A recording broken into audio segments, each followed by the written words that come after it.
Vibrant భక్తి ప్రేక్షకులకు నమస్కారం. శ్రీలక్ష్మి గారు, మరి కన్యారాశి వారికి జూలై మాసం అంతా గోచారం ఏ విధంగా ఉండబోతుందంటారు? కన్యారాశికి అధిపతి బుధుడు.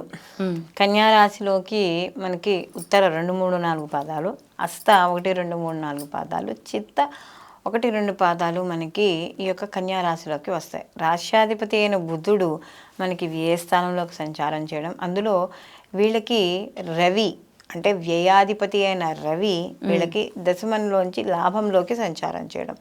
ఎప్పుడైతే రవి లాభస్థానంలో ఉంటాడో గోచార ప్రకారం బలం గట్టిగా ఉంటుంది.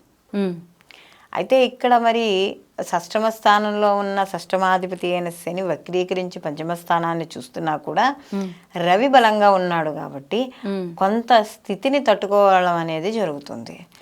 అంటే ఎట్లా వ్యాపార పరంగా లాభాలు కానీ, రాజకీయ పరంగా ఎత్తుకు పై ఎత్తులు వేయడం కానీ, లేదా గవర్నమెంట్ దాంట్లో ఎవరైతే చేస్తున్నారో వాళ్ళందరికీ కూడా కాస్త కొంచెం బలం చేకూరడం. అంటే దశమంలో ఉన్నప్పుడు కూడా బలం గట్టిగానే ఉంటుంది. లాభస్థానంలో వచ్చేటప్పటికి అసలు రవి లాభంలో ఉంటే ఎన్ని దోషాలు ఉన్నాయి కూడా పోతాయని చెప్తాం మనం ఒక ముహూర్తం పెట్టేటప్పుడు. కానీ ఇక్కడ గోచార ప్రకారం కూడా రవి బలంగా ఉంటాడు.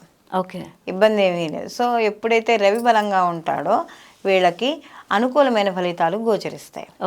అయితే ఇక్కడ మరి సంతానపరమైన విషయాల్లో ఇబ్బందులు ఏమిటి అని కానీ చూసుకున్నప్పుడు పంచమ స్థానాన్ని ఈ యొక్క శని భగవానుడు వక్రీకరించి చూస్తున్నాడు కాబట్టి కొంచెం వాళ్ళ చదువు విషయాల్లో కానీ, వాళ్ళ వివాహానికి సంబంధించిన విషయాల్లో కానీ, లేదా వాళ్ళకి సంబంధించి ఏమైనా ఇష్యూస్ ఉన్నా, ప్రేమ వ్యవహారాలు ఉన్నా, లేకపోతే వాళ్ళకు ఒక స్టెబిలిటీ లేదు, ఒక సరైన ఆలోచన లేదు, అవగాహన లేదు, ఇలాంటివి ఏవైతే మనం అనుకుంటామో వాటిల్లో కొంత ఆందోళన అనేది కనిపిస్తుంది.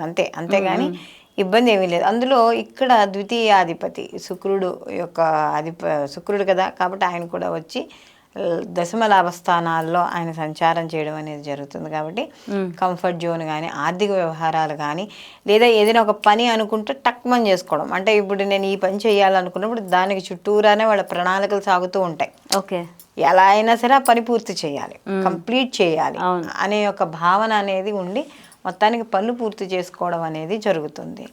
అయితే ఇక్కడ విద్యార్థులకు కూడా అనుకూలంగానే ఉంటుంది, ఇబ్బంది అంటూ ఏమీ ఉండదు. ఎవరైతే ఈ యొక్క సినీ కళ రంగాల్లో పనిచేస్తున్న వాళ్ళు, లలిత కళలు ఎవరైతే ఉన్నారో వాళ్ళకు కూడా మంచి అవకాశాలు లభిస్తాయి. అయితే ఒక్కోసారి ఈ సివిల్స్కు సంబంధించి వీటిల్లో ఉంటారు కదా, వాళ్ళకి మధ్యలో చిన్న అవగాహన లోపాల వల్ల కొంత చిన్న మనస్పర్ధలు వచ్చి దూరమైనట్టుగా కనబడుతుంది. కానీ అవి పెద్దగా ఏమీ ఇబ్బంది పెట్టవు. అయితే ఇక్కడ జన్మలో కేతు ఉన్నాడు, మళ్ళీ సప్తమంలో రాహు ఉన్నాడు.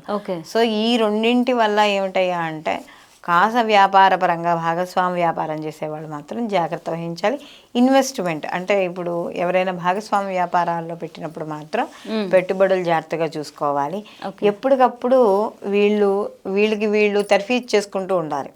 జన్మలో కేతు యొక్క సంచారం కూడా నడుస్తోంది కాబట్టి మధ్యలో కొంచెం మనం డౌన్ అవ్వడం అనేది జరుగుతుంది. సో ఆ డౌన్ అవ్వకుండా ఎప్పటికప్పుడు నేను ఏం పనులు చేస్తున్నా, ఇది మంచా ఇది చెడా అనేది వాళ్ళలో వాళ్ళు తర్కించుకుంటూ ముందుకు వెళ్ళడం ద్వారా తప్పనిసరిగా ఈ కన్యారాశి వాళ్ళకి ఈ జూలై మాసంలో సక్సెస్ అనేది ఉంటుంది. విద్యార్థులకు కూడా అనుకూలంగా ఉంటుంది. ఉద్యోగస్తులు అలాంటి వాళ్ళు ఎవరైతే ఉన్నారో వాళ్ళు కొద్దిగా కష్టపడితే మాత్రం మంచి అవకాశాలు, సమాజంలో మంచి గుర్తింపు లభించడం అనేది జరుగుతుందమ్మా.